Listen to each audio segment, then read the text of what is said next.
speaking to just who should be in charge or should be considered a mental health professional. Other bills that will be considered in a committee of the whole: the Conservation of Wildlife and Management Amendment Bill, Senate Bill number 30 of the year 2020, sponsored by the Honorable Senator Jones Mwaruma; the Parliamentary Powers and Privileges Amendment Bill, Senate Bill number 30, sponsored by Senator Dr. Agnes Zani. A live broadcast brought to you by the Parliamentary Broadcasting Unit in conjunction with the Kenya Broadcasting Corporation, a sitting that will be presided over by none other than the Speaker of the Senate, Honorable Kenneth Lusaka. My name is Vereso Mwanga. On behalf of the entire crew, I welcome you to follow the proceedings. Good afternoon. Let us pray. Almighty God, we beseech you to behold with your abundant favor and blessings as your servants whom you have been pleased to call to leadership positions in this republic. We seek guidance to treat and consider all matters that shall come under our deliberation in so just and faithful a manner as to advance the peace, prosperity and welfare of our country and of those whose interests you have committed to our charge. Amen.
Order number 1, administration of oath. Order number 2, communication from the chair. Order number 3, messages. Order number 4, petitions.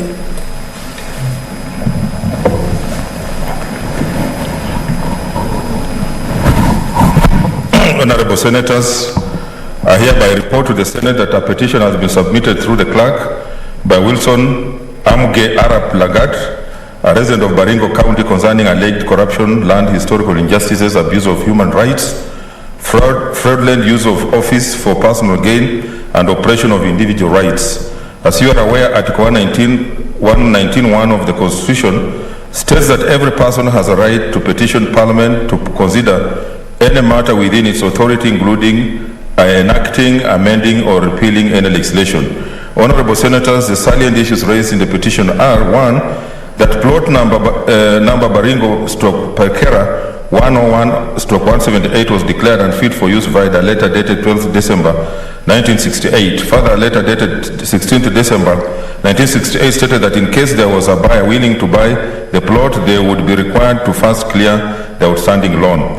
That via a letter dated 8th May 1969, the settlement officer wrote a preliminary report for absentee and the name of Mr. Kapteberewa Kaibos was included for plot number Baringo/Perkera 101/178 as an absentee tenant, following which the Director of Settlement via letter dated 5th March 1979 transferred the said plot to Mr. Wilson Amuge Arap Lagat, who had paid the outstanding loan for the plot. That in 1986, the sons of Mr. Kapteberewa Koibos reclaimed the plot number Baringo/Perkera 101/178, stating that the said plot belonged to their father. The case was heard at the district officer's office, and it was determined that the plot belonged to Mr. Wilson Amuge Arap Lagat. However, the sons of Kapteberewa invaded the plot and proceeded to settle there. That in 1990, the High Court issued a judgment on Nakuru case number 164 that Mr. Wilson Amge Arap Lagat was the rightful owner of the plot. After the said judgment, the sons of Mr. Kapterewa Koibos filed a case to challenge the judgment of the High Court. The case was heard and orders were given for the dismissal of the case filed by Mr. Wilson Amge Arap Lagat and cancellation and removal of his name as the owner of plot number Baringos from Perkera 178. That Mr. Wilson Amge Arap Lagat filed an appeal against the aforementioned judgment, following which the case was heard and the court upheld that Kapteberoa Koibos was the owner of the plot. Not satisfied with the outcome, Mr. Wilson Amge Arap Lagat filed a case against the settlement fund trustee. The case was heard and determined that the settlement trustee was to compensate Mr. Wilson Amge Arap Lagat with another piece of land or repay him the money equivalent to the piece of land, plot number Baringos, Perkera 101-178. That the Director of Land Adjudications and Settlement of Nairobi stated that the judicial process had failed to resolve the dispute between plot number Baringos, Perkera 101-178, and therefore the dispute be resolved by the Settlement Fund Trustee. An official search dated 19th March 2013 confirmed that the plot number Baringos Perkera 101-178 was under the Settlement Fund Trustee. That on 30th January 2018, Mr. Wilson Amge Arap Lagat moved to court again and filed a case on the plot number Baringos Perkera 101-178, and the case was heard. The court determined that there was no merit in the application and the case was dismissed. And finally, that there appears to be a big problem in the court concerning the case of plot number Baringos Perkera 101-178, that the petitioner has made the best efforts to have this matter addressed by the relevant authorities, all of which have failed to give a satisfactory response. That the petitioner therefore prays that the Senate investigates this matter with a view to ensuring that the dispute on plot number Baringos Perkera 101-178 is resolved amicably and the justice prevails for Wilson Amge Arap Lagat.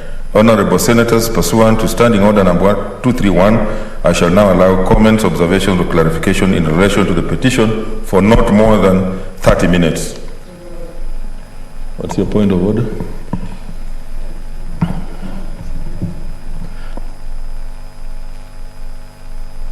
Mr. Speaker, I've keenly listened to the petition, and I just wanted you to give a direction as to whether it meets the threshold for this House to discuss it, Mr. Speaker, because, Mr. Speaker, I've heard the contents of the petition, and it is a conflict between two people which has already been adjudicated elsewhere.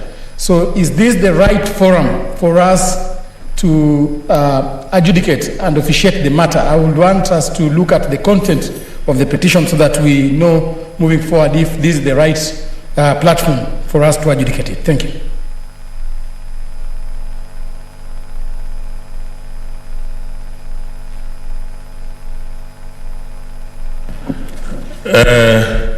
I hear you, but you know, all matters that come here are approved by the Speaker. So the fact that it's here, it means it met the threshold, and that's why I approved it, because I also go through these petitions on all matters that come to my office.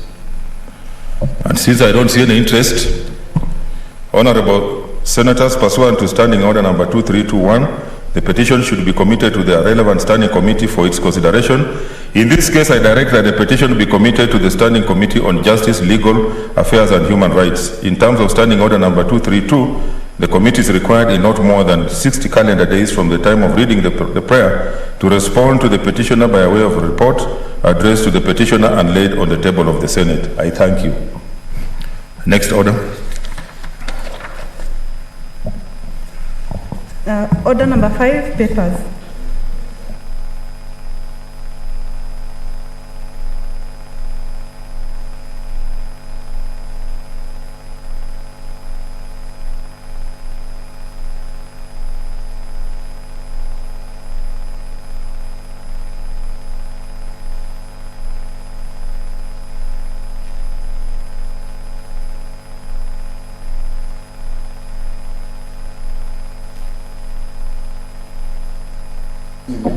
Chair of Health. Chair, or any member of the committee. Senator.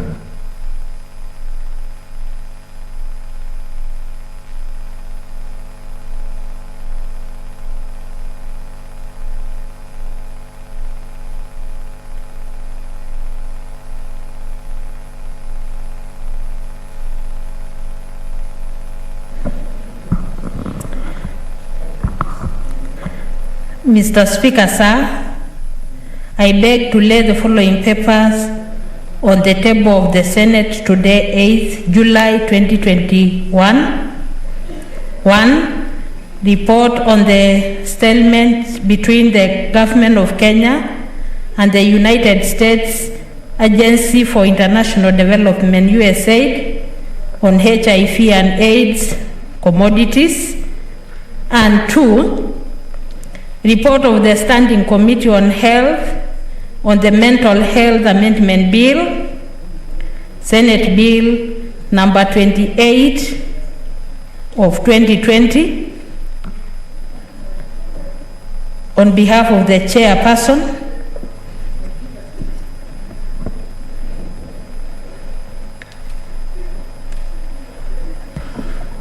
The next order.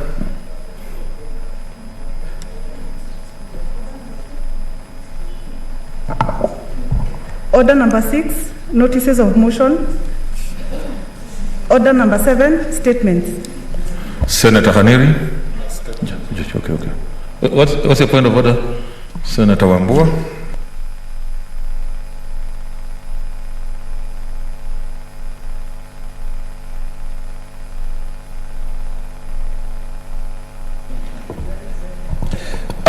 Thank you, Mr. Speaker. Mr. Speaker, before we go into statements, Mr. Speaker, there is a statement that I sought more than 2 months ago.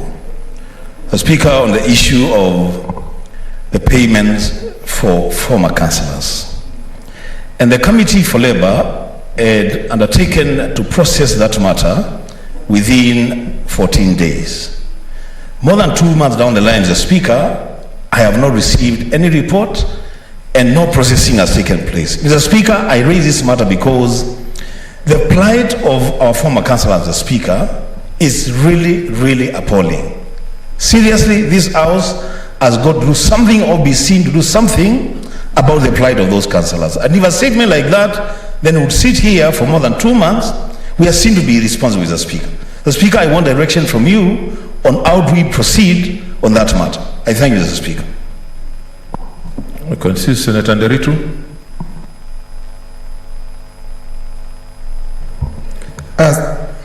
Asante Bwana Spika kunipa fursa. Kwa sababu nakumbuka Bwana Spika kuhusu madiwani, tulikuwa tumeliangazia lile jambo na kukaandikwa ripoti. Na ripoti yenyewe ikasema vizuri ya kwamba madiwani wanapaswa kulipwa na waziri anayehusika kukakuwa na makubaliano katika nyumba hili ya kwamba wanapaswa kulipwa. Bwana Spika, nakumbuka tena vile Senator wa Kitui Wambua alivyouliza, kamati ya Leba ikasema ya kwamba watalichangamkia lile jambo, lakini baada ya wao kulivalia lile swala njuga, hakuna jambo lolote linaonekana kutendeka. Bwana Spika, sijui kana kwamba madiwani hawafai kuwa wakilipwa zile hela zao, ama ni kwa nini jambo hilo linachukuliwa kiholela, Bwana Spika? There is Senator Wetangula, then Maruma.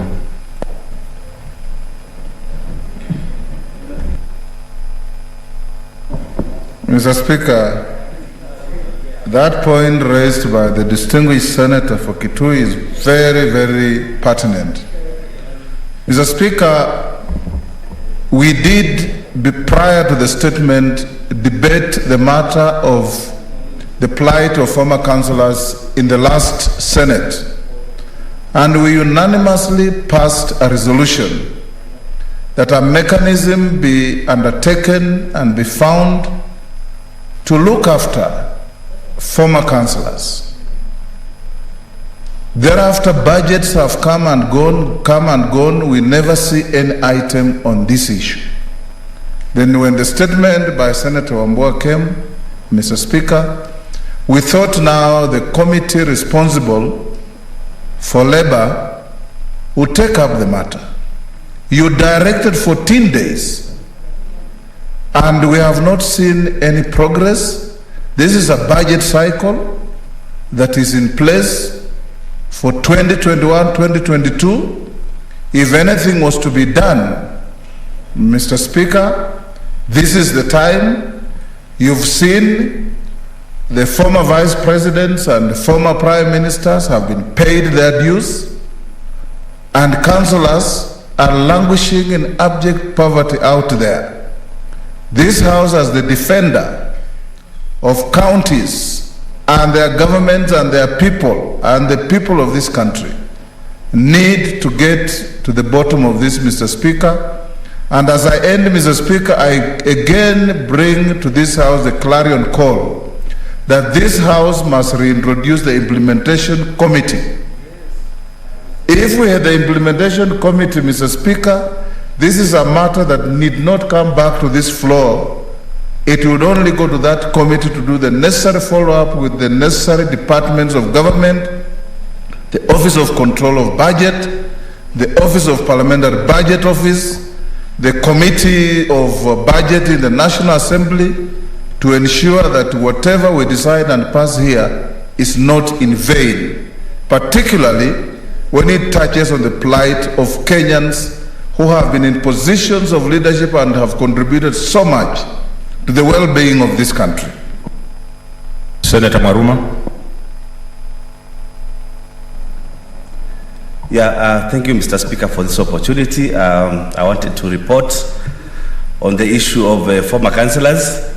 I was also going to bring a petition on the same issue, but then I was advised that there was going to be motion by Senator Nderitu, which we discussed here, and it was resolved that really the former councillors should be given some remuneration in terms of once-off payment and some money. I would like to report here that on Wednesday this week, the Committee for Labour, of which I'm Vice Chair, met Treasury and some other stakeholders, and I would like to request you to give us some time, because we gave them time to go and consult. Maybe 2 weeks, Chair, they would come with something comprehensive. And I would also want to request that what Senator Wetangula is saying is very true. We require implementation committee, because like yesterday, my chair for lands, Senator Mwangi Githiomi, produced 12 reports, but the implementation part is really wanting the people to follow up. While we are following up on other reports, we need also a committee to follow up with the ministries and line agencies to ensure that what is recommended in the reports is implemented. So I also agree with Senator Wetangula that we need an implementation committee. Thank you, Chair. Senator Malala.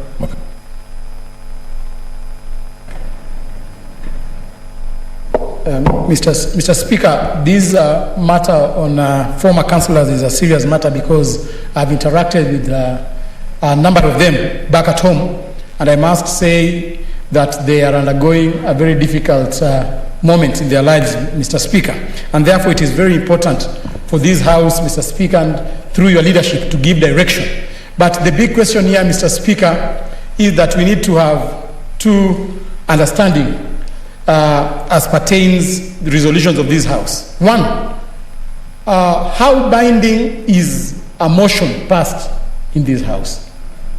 Is it binding? Is it a binding instrument that can compel the executive to implement certain resolutions that we have proposed?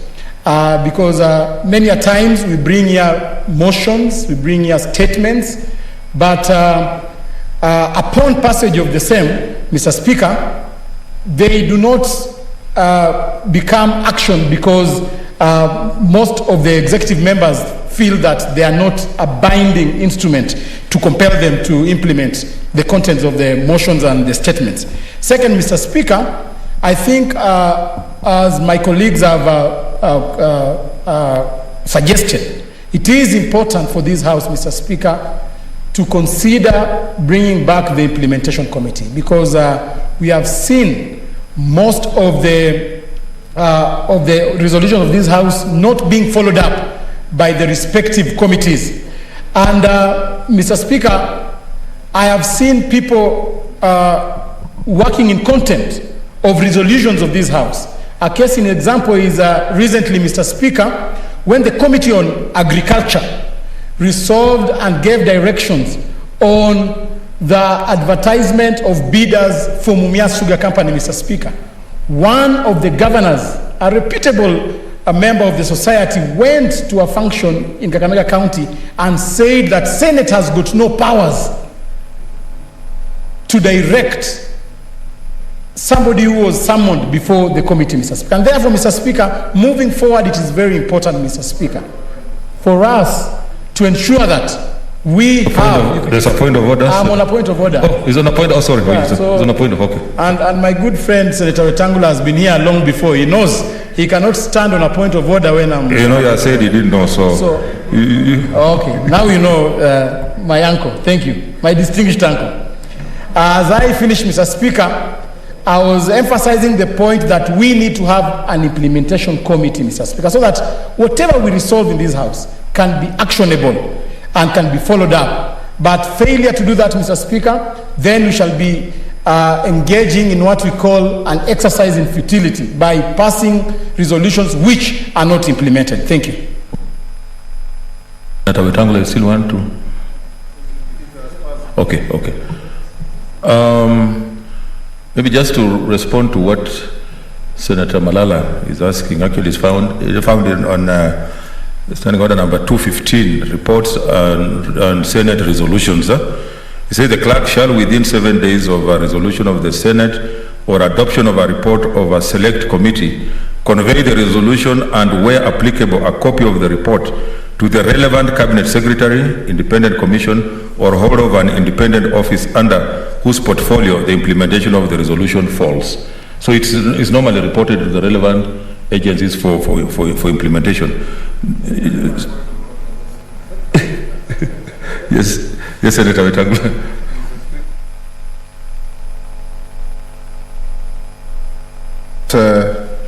The distinguished senator for Kakamega saying what he was saying when he knows that even the impeachment motions that come to this House, they come as motions. And we impeach governors and they go home. So the effect of a motion and the resolution of this House can neither be impugned or indicted by anybody. In fact, the distinguished senator for Isiolo can tell you, Mr. Speaker, that when we were carrying out the MES investigations, one of the pillars that the Minister of Health purported to stand on for starting MES was a resolution of this House on a motion brought by the former senator for Migori, Senator Machage. That's what they say they acted on. What we lack, Mr. Speaker, is a follow-up mechanism by way of implementation to follow up departments. Because a resolution of this House has a force of law like any other law that we can think of. Okay, what's your point of information? Then, okay, yeah. I was informed, but he left before. Senator Nderitu, yes. Mr. Speaker, thank you. I brought in a motion in this House for the councillors, and the resolution that was made in this House is that the councillor is supposed to be paid 30,000 per month. That's our resolution, 30,000 per month, and honorarium of 1.5 million. So I don't know what the Committee of Labour is again doing investigation and bringing in other report, Mr. Speaker. And there is nothing. There was a motion which I brought, and all what I'm just supporting what Senator Wetangula is saying. We need implementation, because we can keep on doing recommendation after recommendation, and if there's no implementation, then we'll be doing. Okay, order. I think we need to make progress. Okay, Senator Zani. Thank you, Mr. Speaker, and I think we feel what Senator Malala is talking about, because when we work as legislators, we hope that something will come out of it, yet we don't have a mechanism to make that happen.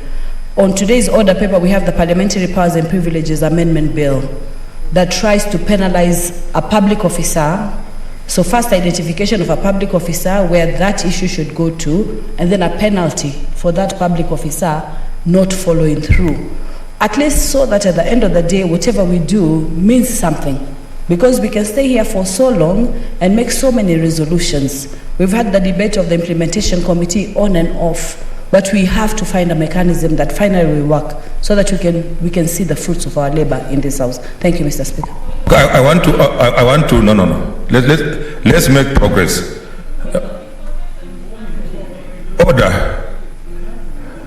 Order. We have heard from the Vice Chair. Okay, what is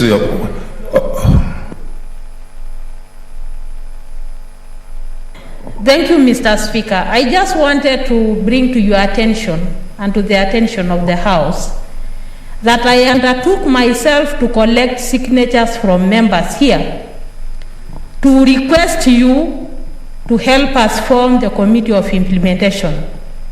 A year down the line, you have not acted on my request. So I wanted to inform the House that there is an urgent importance of forming this committee, which I undertook to form through your office, which you haven't given a response. Order. That is not information. In fact, we are imputing improper motive on the Speaker, which are very dangerous grounds. But I want to respond as such. The Vice Chair of the Labour Committee, if I heard him well, said that they have had a meeting with Treasury following up on what Senator Nderit was talking about on the implementation of what was recommended by the Senate.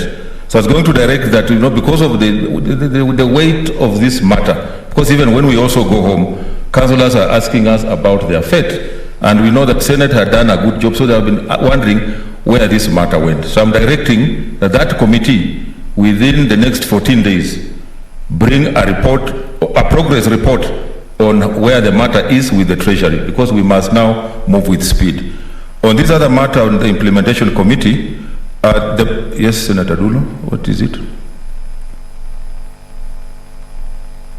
Mr. Speaker, I think before Senator Nderitu, this House passed a motion by the same House on the former councillors, brought by Senator Lonyangapuo. And I think there was a bill, if I'm not wrong, maybe the executive needs to look into that was prepared as a result of that. But National Assembly rejected, saying that is a money bill.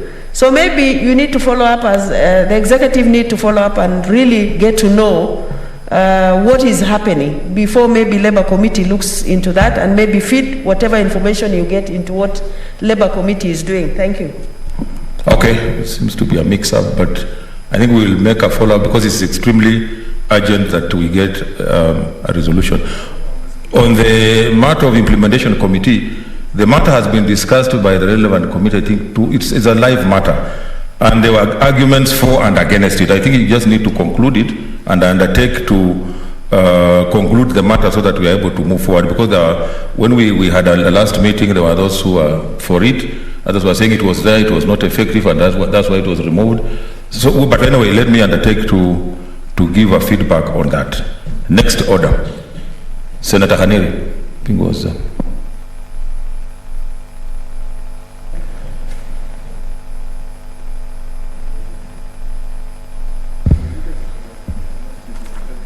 Mr. Speaker, I thank you for giving me the floor. I rise pursuant to the provisions of our Standing Order number 47, paragraph 1, to make a statement on an issue of general topical concern regarding the boosting of exports of raw bananas and broccoli to South Korea. Mr. Speaker, Kenya is known for its agriculture and agricultural products all over the world, from exporting tea to coffee to avocados and many other products. In 2018, Mr. Speaker, during the South Korea's Prime Minister Lee Nang-yeon's visit to Kenya, He realized this great potential in Kenya and expressed South Korea's interest to trade.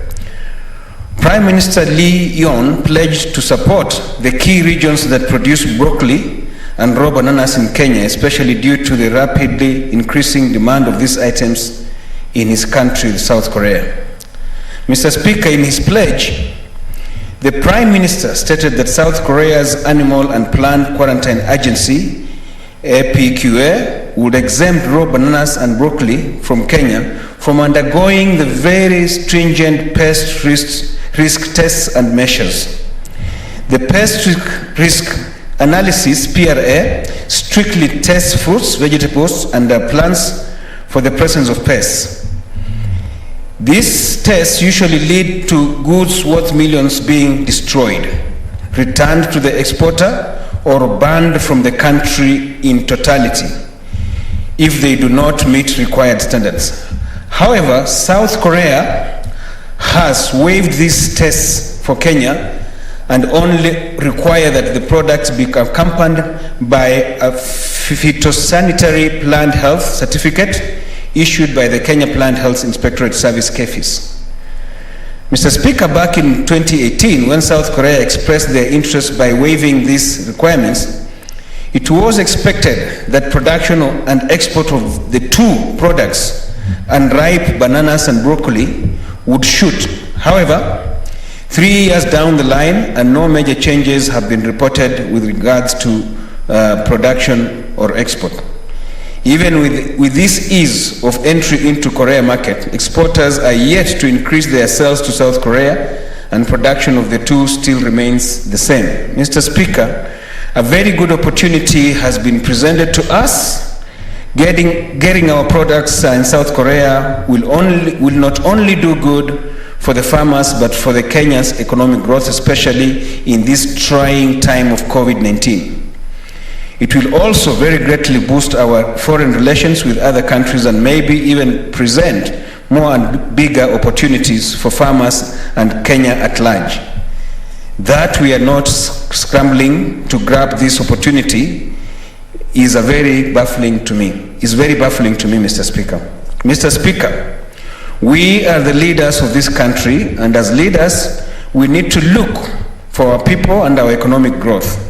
I urge every one of us to lobby our counties, and especially those that are known to produce bananas and broccoli, to dream bigger. We cannot only be producing bananas and broccoli for national consumption when there is demand, very, very high demand out there.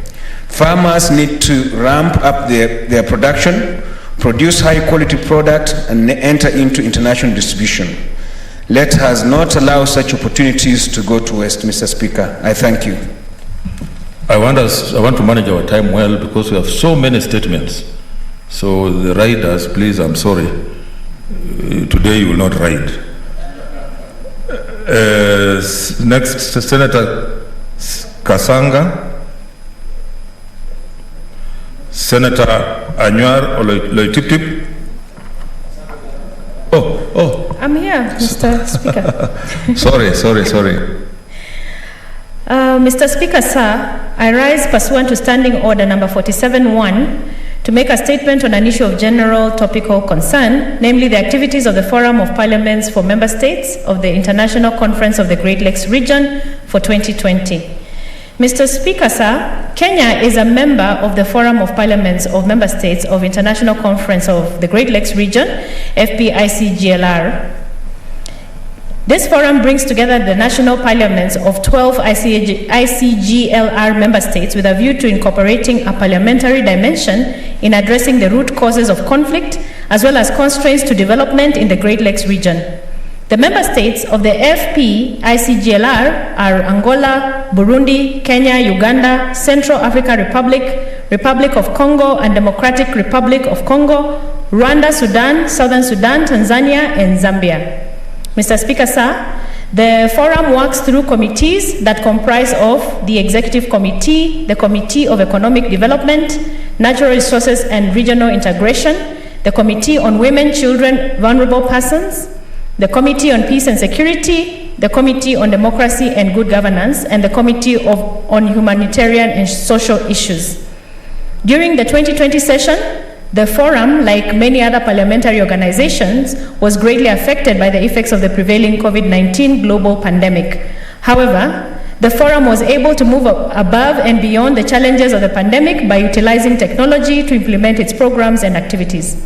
Virtual meetings of the forum's committees discussed, amongst others, the effects of the pandemic on peace and security in the region, the case of member states, the role of parliament in promoting good governance, the impact of COVID-19 on economic development in the Great Lakes region, social challenges faced by households due to COVID-19, and focus on domestic violence. Mr. Speaker, sir, during the 10th ordinary session of the plenary assembly of the FP-ICGLR held in Bujumbura on 4th to 7th December 2019, the General Secretariat undertook an assessment on managing cross-border conflicts in the Great Lakes region. This is in accordance with Article 17 of the Pact of Security, Stability and Development, which provides that member states undertake to ensure lasting peace and security in the whole region of the Great Lakes. The assessment noted that there were several causes of cross-border conflicts in the GLR, which include the following: improper distribution of natural resources, lack of effective management of natural resources, proliferation of small arms, ethnic divisions, political differences, transnational links, and the diffusion of violent conflicts, forced migration, and democratization and governance issues. It was further noted that governments in the region had made great strides to promote peace and security in the region. Some of the measures taken by governments of the ICGLR member states include commitment by heads of states to creating a conducive environment for political and economic cooperation, and signed agreements to end the conflict peacefully and to attain stability and development in line with the objectives of peace, security, and cooperation framework. Commitment by governments, regional and international actors to work together to reduce the spread of arms, as well as improve resource management to curb the cross-border conflicts, improvement of bilateral relations, enhancement of security cooperation, and encouragement of citizens to voice their concerns over the cross-border conflicts and insecurity. Parliaments of ICGLR member states are therefore urged to engage in legislative interventions, representative function, and effective oversight to foster stability and development if lasting peace is to be achieved in the Great Lakes region. Mr. Speaker, secondly, the other assessment done was the role of Parliament in promoting good governance in the Great Lakes region in line with the FP-ICGLR mission to facilitate effective engagement of parliaments in the implementation of the Pact plans through its Committee on Democracy and Good Governance. Good governance is about participation, equity and inclusiveness, rule of law, separation of powers, free, independent and responsible media, government legitimacy, accountability, transparency, and limiting the distorting effect of money in politics. The assessment noted that member states faced several challenges in trying to practice good governance, such as political parties are dominated by the elite, some of whom care less about the local citizens. Weak interinstitutional cooperation, lack of civic competence among citizens, and lack of resources to implement strategic and action plans. National parliaments, as one of the key institutions in a democratic system of governance, are urged to play the critical role of promoting good governance.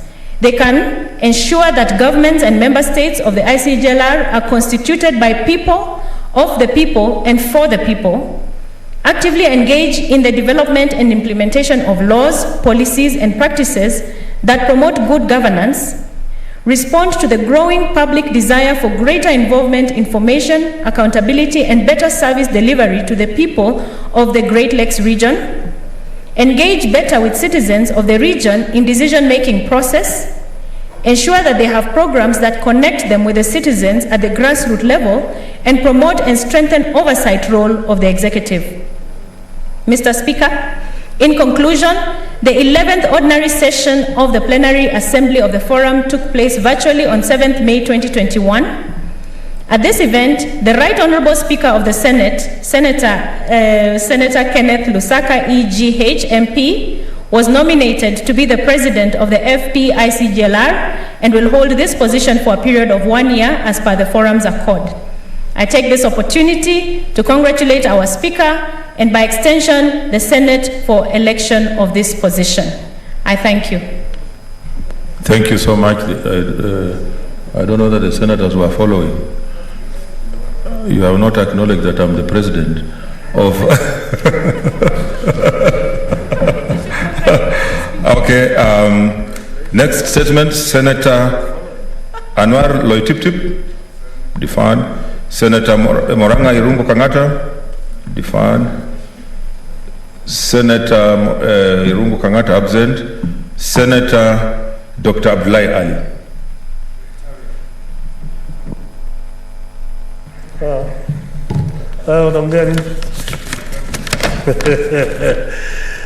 Thank you, Mr. Speaker.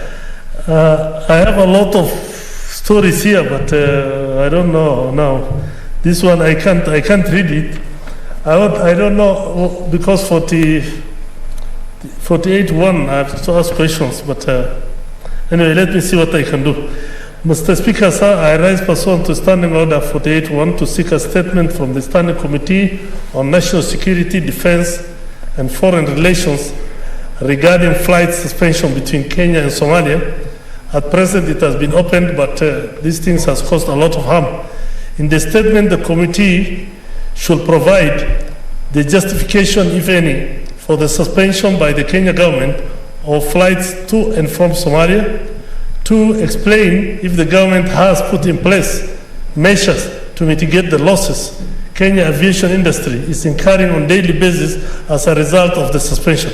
Mr. Speaker, this thing has happened several times. It has happened in 2020. It has happened recently also for 3-4 months. And the aviation industry, Kenyans, the people who are gaining now, there are nearly 4 million Somalis who travel to and from Somalia, from all over the world. And Kenya, Nairobi used to be the hub. They go from here, then the airlines from here used to transport them. But now, Ugandan Airlines, Rwanda Airlines, Ethiopian Airlines, Turkish Airlines, Qatar Airlines are benefiting, while the local businesses here have literally died, which are mainly private. Mr. Speaker, we have close to, in 2017, the airline industry in Kenya directly supported over 18,000 jobs, 130,000 jobs in supply chains, 58,000 jobs in employee spending, and 410 jobs in tourism. Currently, the industry directly supports over 35,000 jobs. But when there's a knee-jerk reaction every time and the airspace is closed, and people are told to close the airspace within 2 hours, then a lot of people have gone out of jobs. People are really suffering. So I'll ask the committee to try and look into these things, and so that if at all there's an issue which arises, then the government should give the industry at least some time so that they're able to look into their problem. Thank you, Mr. Speaker. Okay, Senator Mohammed Faki, Mombasa. And I see you have several questions. Allow me, Mr. Speaker, to read all of them at once.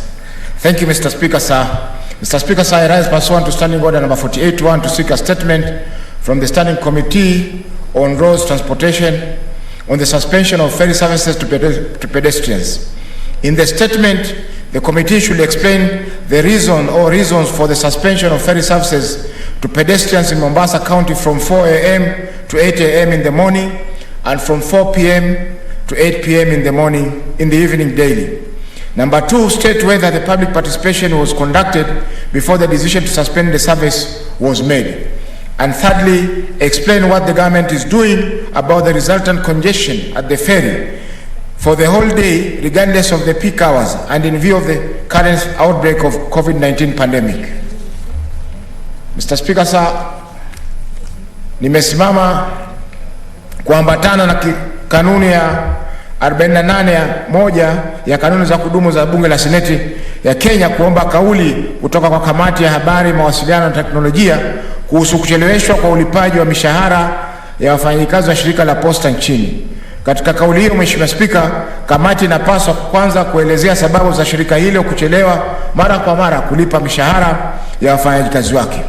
Pili, kueleza sababu za shirika hilo kuchelewa kulipa kodi, pesa za huduma ya afya na pesa za uzeeni na mikopo ya wafanyakazi wafanyakazi wake, ile hali wanadaiwa na vyama vya ushirika SACCOS pamoja na benki za kibinafsi.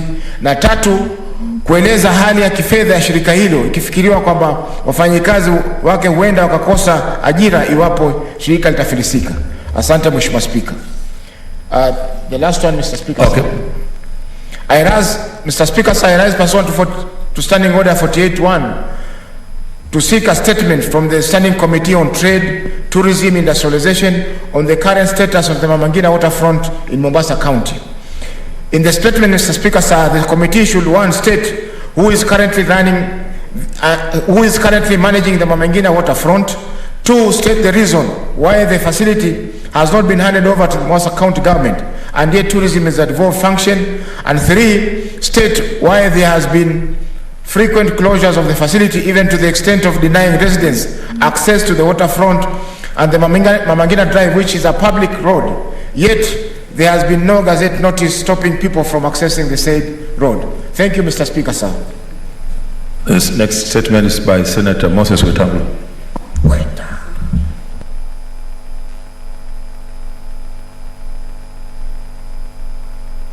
Thank you, Mr. Speaker. Mr. Speaker, this statement I filed on 3rd of June. It has come late because of our recess. Mr. Speaker, I rise pursuant to Standing Order 48-1 to seek a statement from the Standing Committee on National Security, Defense and Foreign Relations regarding the recent mysterious disappearances and killings in Kenya. In the statement, Mr. Speaker, the committee should, one, provide a status report on the investigation surrounding the recent mysterious disappearance and death of Mr. Bashir Mohammed, who is reported to have been last seen in Kilimani, Nairobi County on Thursday, 13th May 2021, only for his body to be discovered in a river called Nyamindi in Kirinyaga County, as well as those of one Brian Odwori, Jack Anyango, Elijah Obwong, and Benjamin Imbai, who were reportedly kidnapped in Kitengela Township on Monday, 19th April 2021, and whose bodies were later found in rivers Mathioya and Mukangai, situated in Murang'a County. Two, explain the measures taken by the government to stop the now rampant kidnappings and killings of innocent Kenyans. Three, explain the steps taken by the government in ensuring that water bodies in which the bodies of the victims were found are cleaned and measures put in place to prevent dumping of bodies in rivers. Mr. Speaker, you've seen of late people disappear from Nairobi, from the environs of Nairobi, and curiously are found dumped in the rivers within Murang'a County, Kirinyaga County, and around Thika. These bodies, Mr. Speaker, are dumped in fresh water bodies that are used by citizens of this country for domestic use and for use of their animals. Lastly, Mr. Speaker, yesterday, a Mr. Achola, an engineer, a friend of mine, called me to report to me that his 10-year-old daughter by the name Millicent Akinyi Achola disappeared at 1 p.m. at Mihango Estate in Eastlands. Today, Mr. Speaker, we have gone more than 24 hours. The child has not been found. Nothing has been heard of this child. And I just hope and pray that the body of this child will not be found after the abductors killing her and dumping her in whatever place they have been doing.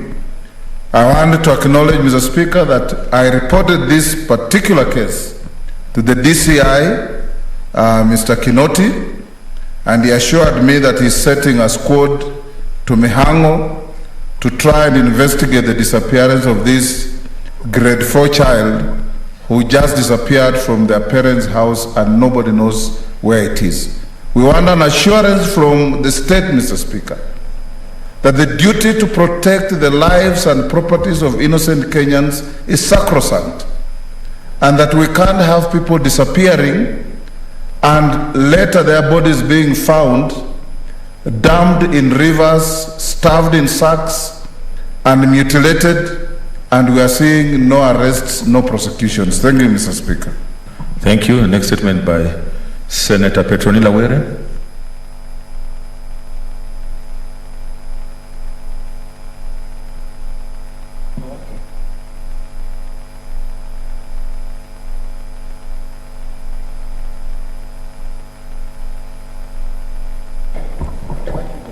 Thank you, Mr. Speaker, sir. I rise pursuant to Standing Order 48-1 to request for a statement from the Standing Committee on Health regarding the alleged change of ownership status of the General Cargo Funeral Home in Kiambu County. In the statement, the committee should, 1, establish the current ownership status of the General Cargo Funeral Home, which has been under the administration of the Kiambu County government. Outline the procedures which were followed in the change of ownership, if any, and the circumstances surrounding this change. Thirdly, the committee should determine the current status of the registration of the parcel of land on which the facility occupies. And finally, Mr. Speaker, the committee should state how the current ownership, control and management of this facility has impacted the lives of the people of Kiambu and its environs, given that several counties were being served by the said funeral home when it was being operated by Kiambu County government. Thank you, Mr. Speaker. Next is from Senator Beatrice Kwamboka Makori. Absent, deferred. Senator Millicent Omanga, deferred, absent. Senator John Semwaruma.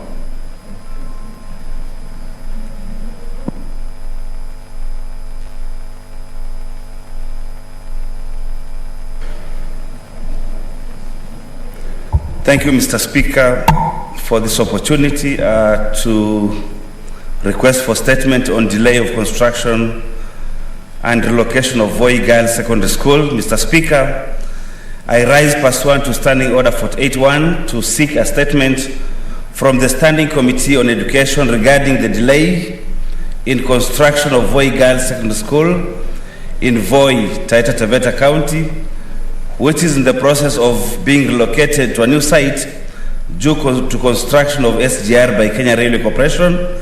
In the statement, the committee should, 1, indicate the status of construction of Voi Girls Secondary School at the new site in Vindo area of Voi.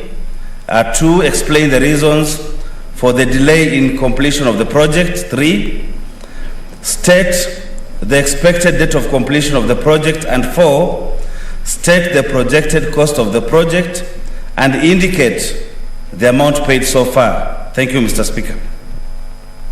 Okay. We now go to statements under Standing Order number 51-1. Chairperson, Agriculture Committee, or any member with a report. Okay, Standing Order number 51-1B, Chairperson, Standing Committee on Health.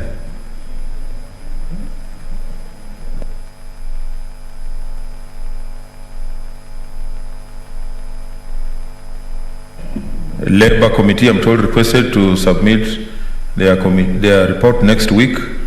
Chairperson, Land, Environment and Natural Resources.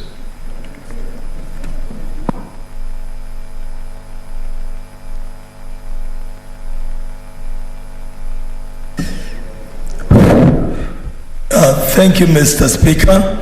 Mr. Speaker, I rise pursuant to Standing Order 51-1B to make a statement on the activities of the Senate Standing Committee on Lands, Environment and Natural Resources for the period commencing 10th February to 7th July 2021.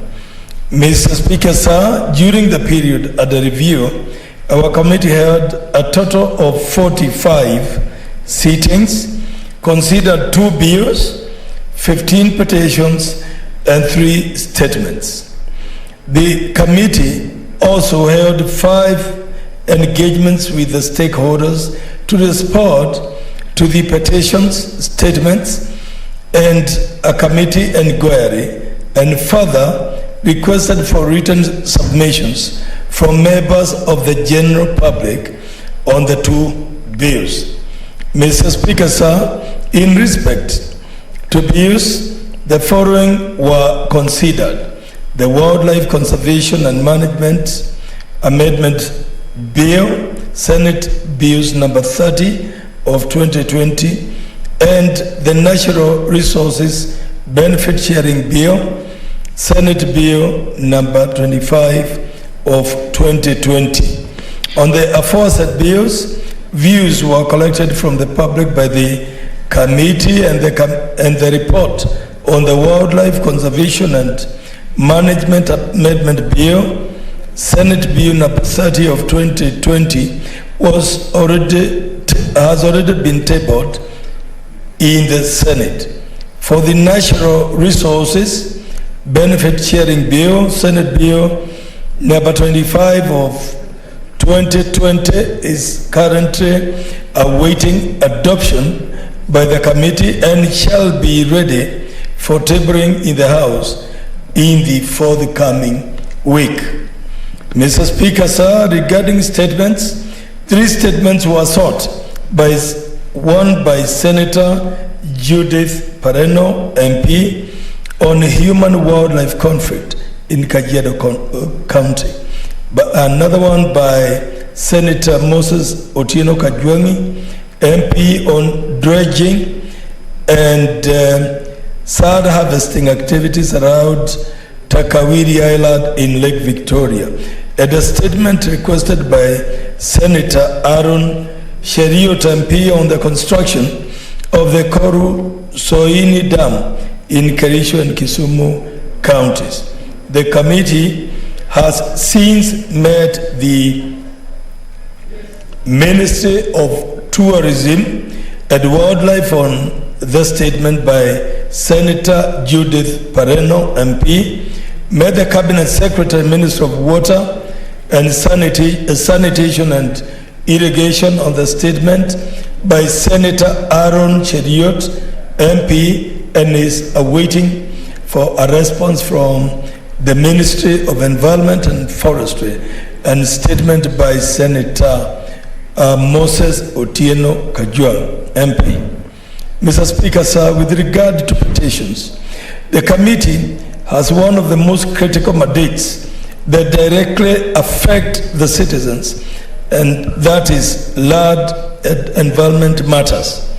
The committee recently tabled 12 reports, actually they were tabled yesterday, leaving a balance of 3 petitions that are being finalized by the committee and will be tabled in due course.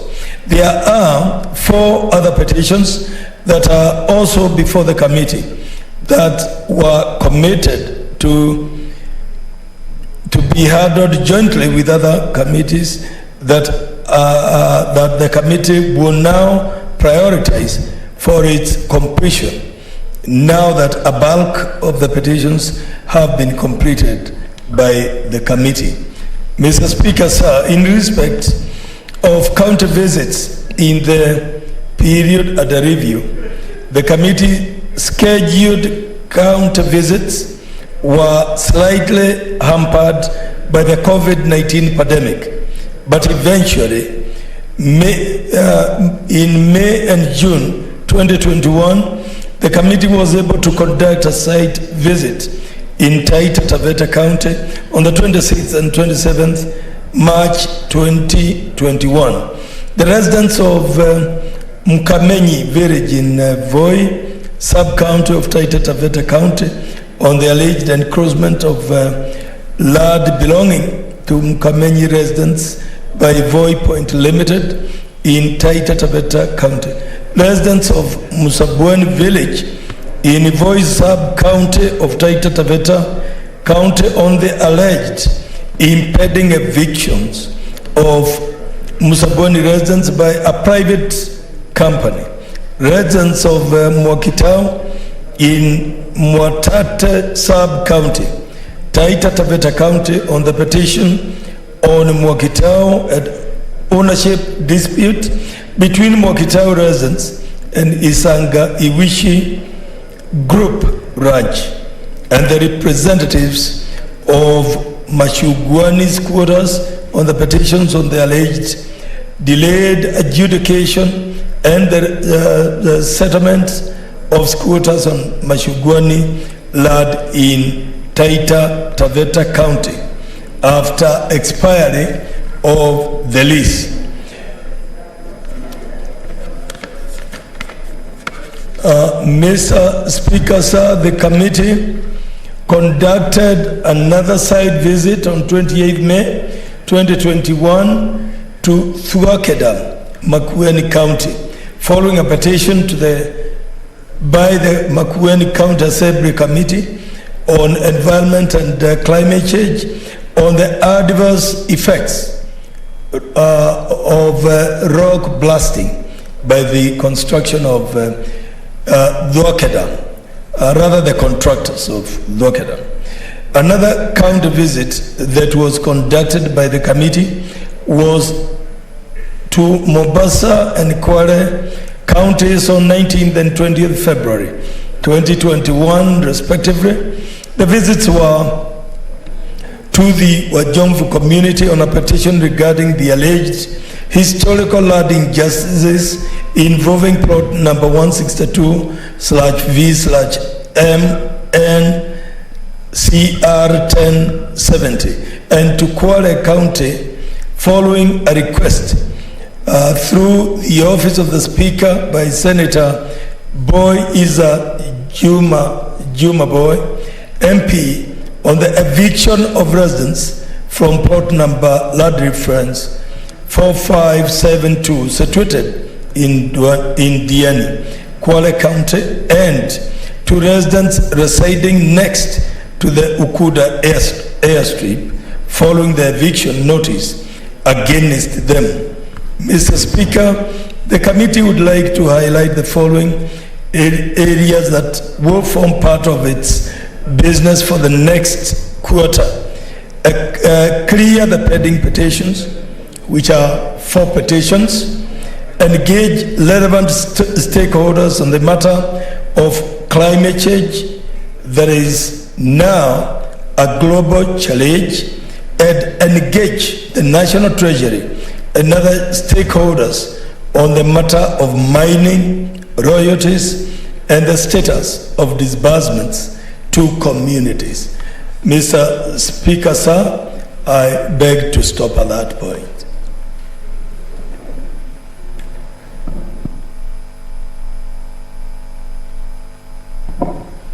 Senator Zani Agnes.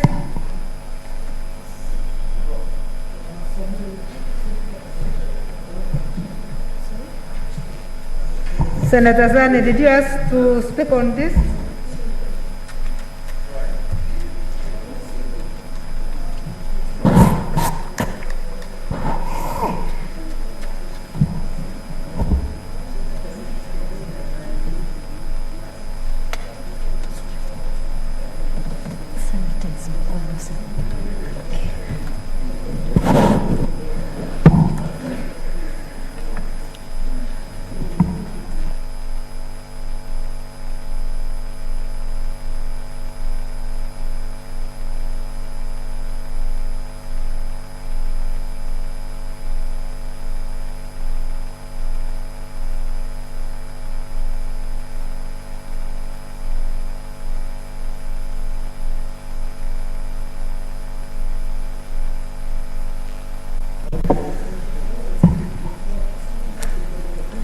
Okay, Senators, I note that there was no riding today.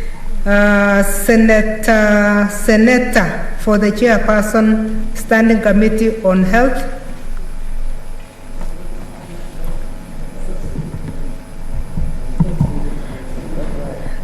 Thank you, Madam Speaker. This is a statement on the activities of the Standing Committee on Health for the period 1st February 2021 to 31st April 2021. I'm reading on behalf of the Chair. Honorable Speaker, I rise pursuant to Standing Order 51(1)B of the Standing Committee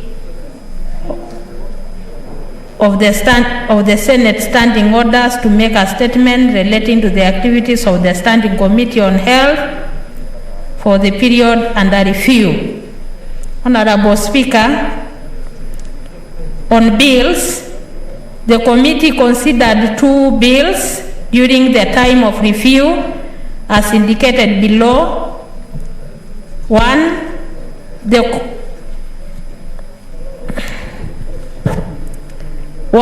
the Community Health Service Bill, Senate Bill number 34 of 2020.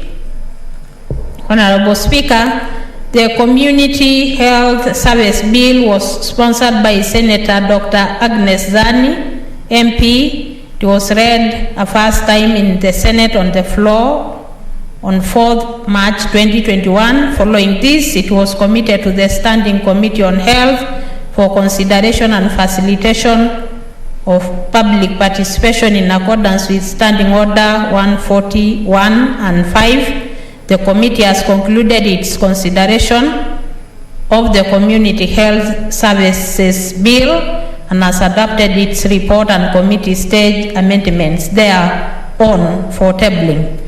2. The Mental Health Amendment Bill, Senate Bill number 28 of 2020. Honorable Speaker, the Community Health Service Bill, the Mental Health Amendment Bill was sponsored by Senator Sylvia Kasanga, MP, and it was read the first time in the Senate.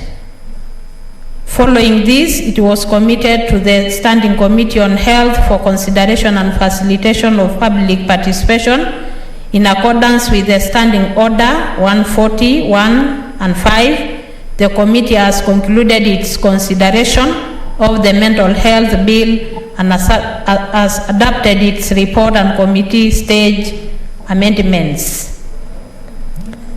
B, on statements. Honorable Speaker, the committee has considered and concluded 2 senators' requests for statements during the period under review as follows.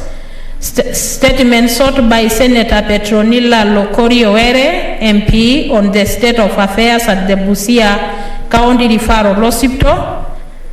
And 2, the statement sought by Senator Omogeni, MP, on the death of Ms. Martha Kemunto at the Nyamira County Referral Hospital. The committee held meetings with the key stakeholders in relation to the statements, including the relevant county government, at the meeting in which the senator was present.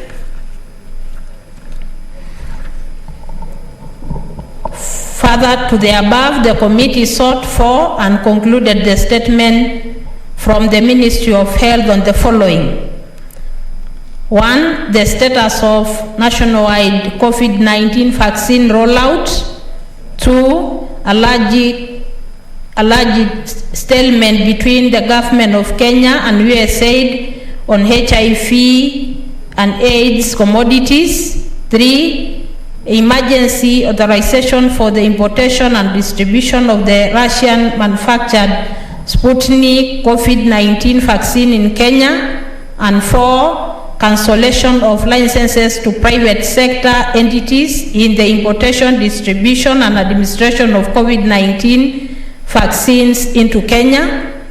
In relation to the mentioned above statements, the committee also held consultative meetings with the key stakeholders where relevant stakeholders, the Ministry of National Treasury and Planning, Council of Governors, Pharmacy and Poison Boards, health workers and representative groups, union and professional associations, and private sectors representatives were also included. In addition, the committee is due to commence its consideration of pending requests for statements from senators as follows. Statement by Senator Beatrice Kwamboka, MP, on the status of funds allocated to county government as donation by the international community to aid in the fight against the COVID-19 pandemic. B, statement by Senator Millicent Omanga, MP, on the availability of ICU facilities countrywide to handle patients with severe COVID-19 symptoms and other critical illnesses. Statement by Senator Falhada Imana on underreported cases of medical negligence and malpractices. Statement by Senator Samson Cheragay, MP, on non-remittance of statutory deductions from the staff of the county government of Nandi County to the National Hospital Insurance Fund, NHIF, by the county government of Nandi County. Petitions. The committee has prioritized the following petitions for consideration during the 5th session.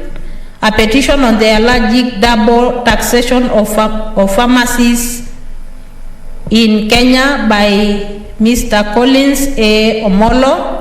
A petition by Ms. Marion Juma and others on challenges faced by patients suffering from multiple and neurogenic optical NMO.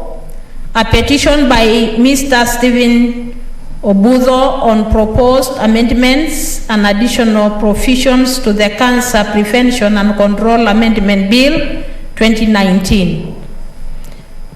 D, a special audit report on the utilization of COVID-19 funds by the counties. Honorable Speaker, in relation to the special audit report by the Office of the Auditor General on the utilization of COVID-19 funds by the county government, the committee met with the following county government during the period in question: Murang'a, Kisumu, Busia, Kisumu, Kajiado, Kitui, Vihiga, Kisii, Wajir, Isiolo, and Kiambu. To note, at the time of reading this, the committee has since received submissions from all 47 county government as well as the Nairobi Metropolitan Services. Further, the committee has considered and is preparing a report for 19 county government for tabling, of which it was tabled. Further, the committee is scheduled to undertake a retreat within the month of July 2021 to consider and write the remaining report. Other queries? Honorable Speaker, the committee also concluded its investigation on allergic irregularities at KEMSA and has tabled its report. Further, the committee has initiated and partially considered investigation into the following: 1, allergic procurement irregularities by NHIF in the provision of comprehensive group life last expenses, enhanced work injury benefits, and group personal accident insurance cover for 101,483 civil servants and NYS employees at a contract sum of 6,331,036,782. 2, performance of counties in the health function. With regards to the performance of counties in the health function, the committee has held consultative meetings held with key stakeholders, including the Office of the Auditor General and civil society groups led by the International Budget Partnership. In relation to the same, via letter dated 15th June 2020, a request was sent to the Auditor General Office for a performance audit of the health functions in the 10 specified counties within 3 months as follows: Trans Nzoia, Wajir, Nyamira, Narok, Baringo, Busia, Kisumu, Taita Taveta, Makueni and Murang'a. Key areas of interest to the committee with regards to the performance audits include procurement of health products and technologies, development projects in the health sector in the selected counties, and utilization of conditional grants from the national government, particularly conditional grants for level 5 hospitals, and user fee county visits. Honorable Speaker, the committee has not undertaken county visits during the period under review. Conclusion: I wish to thank your office and that of the Clerk of the Senate for the support accorded to the committee in the undertaking its work. I also wish to thank the members of the committee for their commitment. Thank you. Thank you, Senator. Honorable Senators, we go back to the Chairperson, Standing Committee on Labor and Social Welfare, to make a statement relating to the activities of the committee. Senator Sakaja. Thank you. Thank you very much, Madam Speaker, for your indulgence. I know earlier the committee had requested to do this next week because of the ongoing work, but I think based on the question asked earlier, it makes sense just to give an update of that and all the other issues.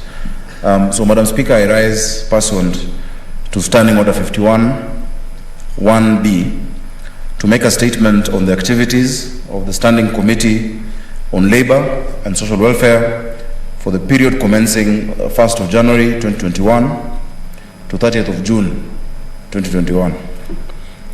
Madam Speaker, during this period, the committee held a total of 34 sittings, actually 36 now, considered 2 bills and 4 statements. The committee also held 5 different engagement meetings with various stakeholders and held public hearing forums on 2 bills. We have considered, additionally, a legislative proposal by Honorable Cherargei on the Employment Amendment Bill 2021, which we have approved, and we have submitted our recommendations and comments to the Honorable Speaker. In respect of bills, we've considered the Persons with Disability Amendment Bill 2020 and the County Hall of Fame Bill, number 9 of 2021. We've also held stakeholder engagements and public hearings on all the mentioned bills. The committee has concluded on the bills and will be tabling the reports on these bills.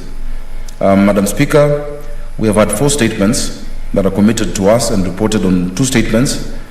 Understanding Order 51-1A, the first one was on Inua Jamii cash transfer programs, where we invited all senators to receive details of the status of this cash transfer to the elderly persons and orphans and widows in the different counties. And we gave a tribute to the late Benjamin Ayimba, who was a rugby player, captain and coach, who we lay to rest, and may God rest his soul in peace.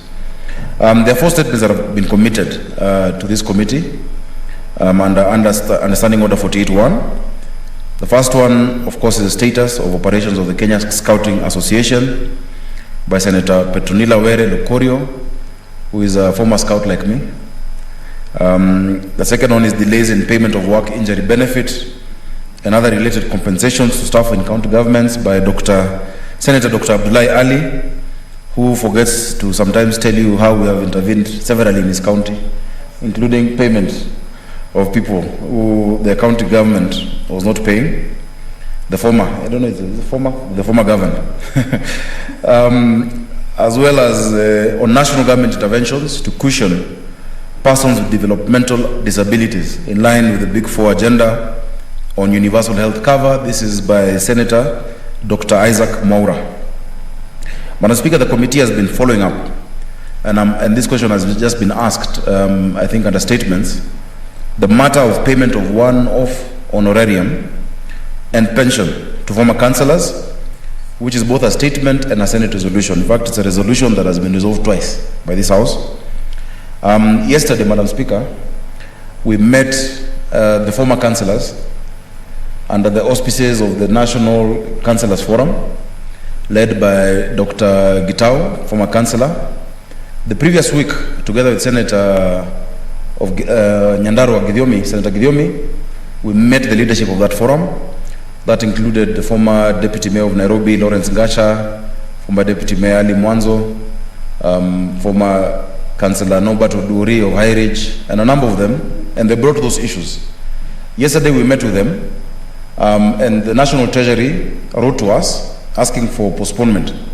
Because what happened is when these resolutions were passed, a task force was set up between the National Treasury and the Ministry of Devolution. Remember, this used to be, based on how you look at it, local government before. And they are saying that they're giving us the findings of this task force. Now, I know the chair has directed that in 2 weeks we give a progress report. But Madam Speaker, I'd ask you to waive that direction, because we don't want to give a progress report. We want to give you a final report after next week. Because we're having the last meeting with the Treasury on this matter. The Senate has resolved, and we don't want to be taken around in circles saying there's a task force. We want to see whether there is that goodwill. So we will resolve, and we'll give a final report, because councillors, as members have said, all over the country are really asking about this matter, and really it is not fair for us to allow any prevarication by the national government on this matter. They should either tell us they're doing it or they're not going to do it. And then we'll see what further action to take, because it's a resolution of Parliament. Madam Speaker, we've also had an inquiry based on a statement by Senator Fatuma Dulo on the dismissal of workers by the Ewasongiro North Development Authority. We've held several meetings on this matter. Senator Dulo has also attended these meetings, I think a few of these meetings. Madam Speaker, we'll be tabling our report. As well, we have listened to them. We've listened to Ewasongiro, we listened to the staff members, we've listened to Senator Dulo, we've listened to the ministry led by CS Adan Mohammed, and I think we have enough material to give a final report on the matter. Madam Speaker, we as a committee had an opportunity additionally to conduct a study visit to the Saudi Arabia, to the Kingdom of Saudi Arabia, as well as the United Arab Emirates, on the matter of labor migration. This is another very sensitive issue. While we were there, we met mega recruitment agencies that they recruit people from around the world. We also met Kenyans working in the two countries. We met the Ministry of Labor in Saudi Arabia, and of course our mission there. And Madam Speaker, we are finalizing this matter because it is not a straightforward matter on labor migration. We found a lacuna in the laws of labor migration. Today, this morning, Madam Speaker, my committee has met the Ministry of Labor. We've met the Kenyan Association of Professional Employment Agencies, and also ASMAC, an association of skilled labor migration, this morning. And we've raised the issues and the concerns we have seen on both aspects, the labor issues and the welfare issues. Madam Speaker, remember, in a country like Saudi Arabia, there are more than 88,000 Kenyans working there. This is a country where, of its population, there are 13 million non-Saudis working. And they have a huge preference to Kenyans. But we've had also some negative cases, maybe around 100. One case is one too many. But we want to handle it in a manner that, one, secures Kenyans, increases the capacity for labor migration, but does not jeopardize the jobs for the other 80,000 who are okay. Madam Speaker, you'll note that Saudi Arabia now is number 3 in terms of remittances to this country.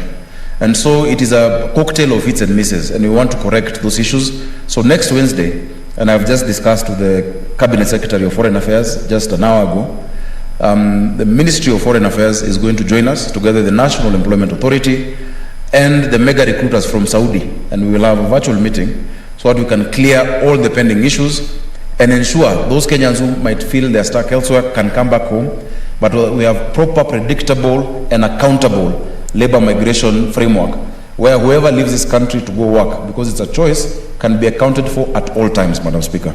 So it might have taken long, but it's a very complex issue with a lot of potential, Madam Speaker, to go wrong if not handled properly. Madam Speaker, pursuant to Standing Order 215.2, my committee is currently following up on the implementation of the resolution I've said earlier on the honorarium, and we shall be giving a report within less than 14 days. Actually, by next week, we'll give the final report. And on the issue of registration of persons with disabilities, given the fact that the law as currently constituted, or rather, as in its current state, does not take into cognizance the advancements after the new constitution. So there are certain people who need to register you. They don't take into cognizance the fact that we're in a devolved, system where this registration can be done at the county level. Many people miss out because before you need the director of medical services. Now, we have 47 health officers of across the county. They don't have to do it in Nairobi. In the next 6 months, Madam Speaker, our committee is focusing on the following issues. One which we're currently doing is looking at the issues of the creative industry.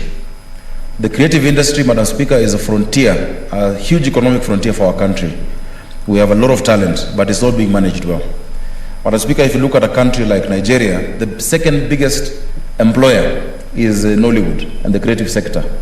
Yet in Kenya, our artists are languishing, especially now during COVID. Yesterday, Madam Speaker, the day before yesterday, we met the creative sector group, which comprises of musicians, filmmakers, artists, sculptors, playwrights, the entire scope of the creative sector.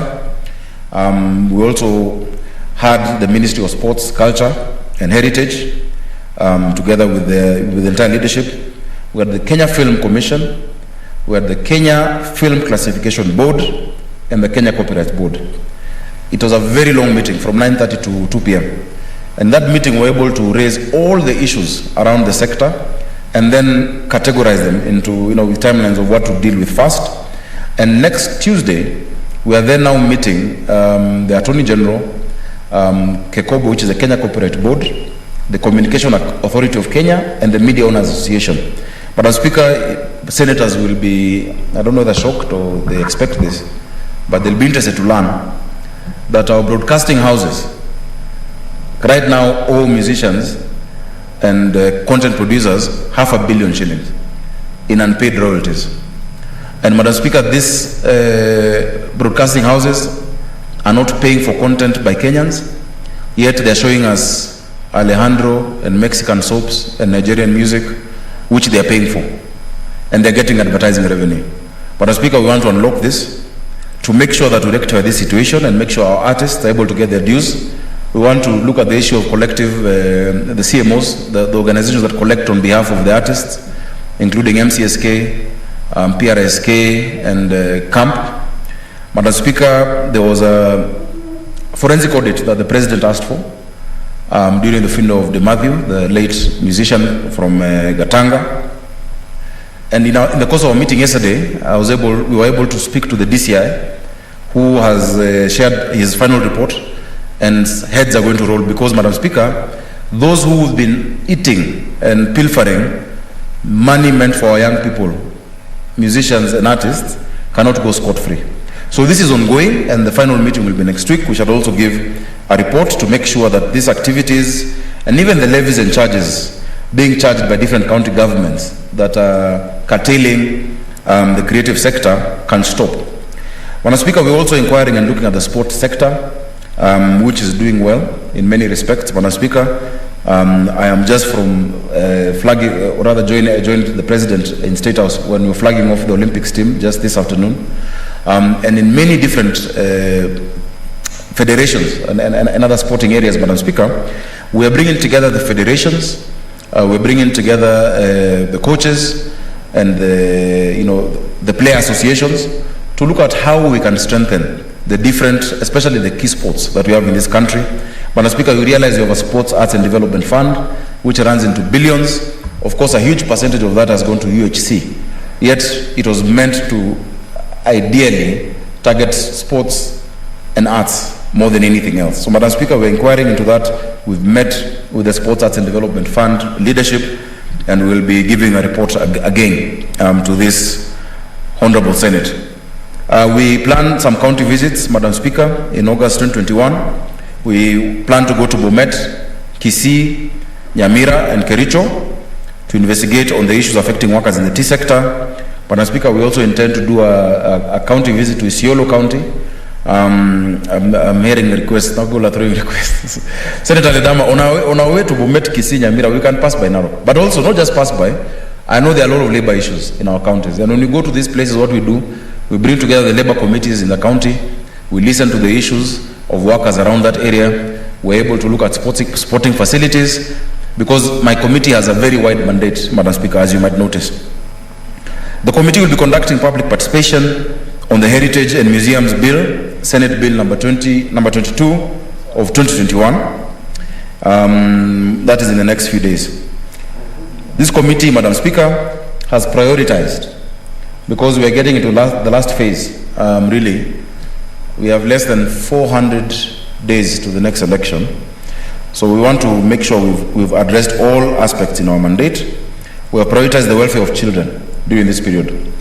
Madam Speaker, you remember the matter we've been dealing with on Nakuru, and we promised that we shall follow up implementation of the recommendations with respect to street children, even as counties awarded a charter, which the Senate passed. This weekend I was in Nakuru, and the people of Nakuru are very grateful to the Senate for passing the resolution. But that means also that they need to strengthen systems. As you're aware, Madam Speaker, as I'm saying, children are the backbone of society, and their health and well-being reflects the wealth and the state of the nation. There have been various concerns raised recently, Madam Speaker, on kidnappings of children and mistreatment of children in various institutions. We plan to hold meetings with relevant stakeholders, including those based in the counties, to look into these matters. And Madam Speaker, my county is very heavily affected by this issue. And those who are most vulnerable, Madam Speaker, are the orphans and those in institutions, rehabilitation centers and children homes. Matters of child trafficking, Madam Speaker, and school feeding programs in our learning institutions. Madam Speaker, I will be inviting senators to receive a presentation on some of the school feeding initiatives that are happening. We've sponsored a national school feeding program bill, Madam Speaker, that we're partnering with the National Assembly. But for those who would be interested, I would love to show them what already is going on in Nairobi County. We've set up a few kitchens together with my MPs. I've done one in Dagoretti South, one in Umoja, which is being set up. Another one that takes care of around 15 or so facilities is coming up in Nangata. And that changes everything. When children have nothing in their stomach, nothing will go to their brain. We need to make sure that then the national government also provides the funding required to support organizations like Food for Education that are really going a long way to make sure that our children get feeding and food in school. Madam Speaker, we are aware, and I'm grateful that the Chair of Education is also a member of my committee. We've discussed this together, and they have extensively dealt with this school feeding program issue. We're working together, especially the ECD centers.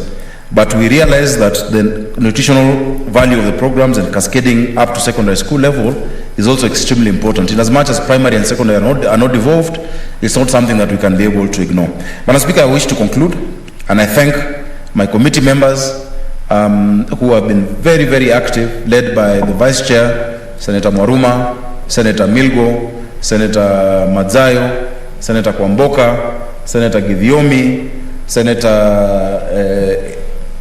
there are former senators who are members of my committee who are also friends. I can see them. Senator Petronila Were, Senator Omanga likes talking to our committee as well. But my committee is very hardworking. Madam Speaker, I always have a quorum of 9 members. They all attend the committee.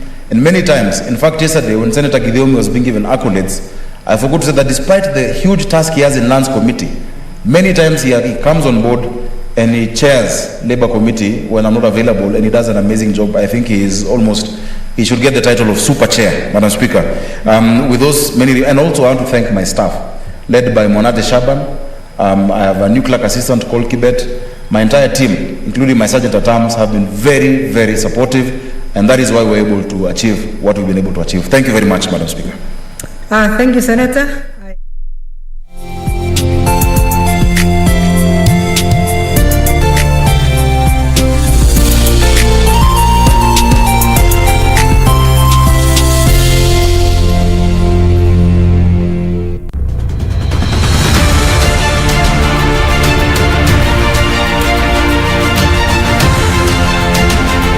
Baada ya miaka 19, kivumbi cha mashindano ya dunia ya safari rally kimerejea nchini Kenya kama alivyoahidi Rais Uhuru Kenyatta.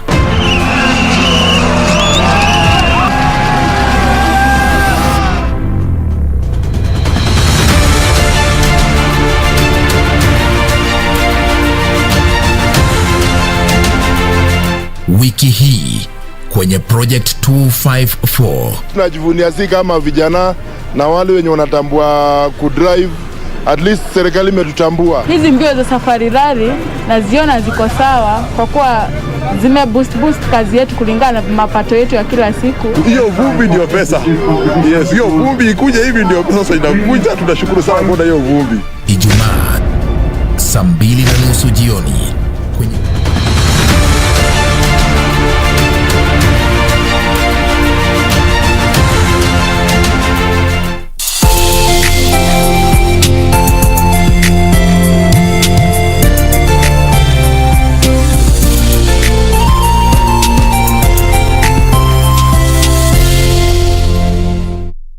enumeration of pending bills by private members at various stages in this house, and you did stratify them along those committee levels, making it very easy for their sponsors to track them and be able to ultimately fast track them in this same house. Honorable Speaker, there is a bill that I've been working on, the Health Amendment Bill. I have appeared before the Committee of Budget, presented my case, and when you presented a catalogue of pending bills yesterday, I had expected to know exactly where my bill is lying. Unfortunately though,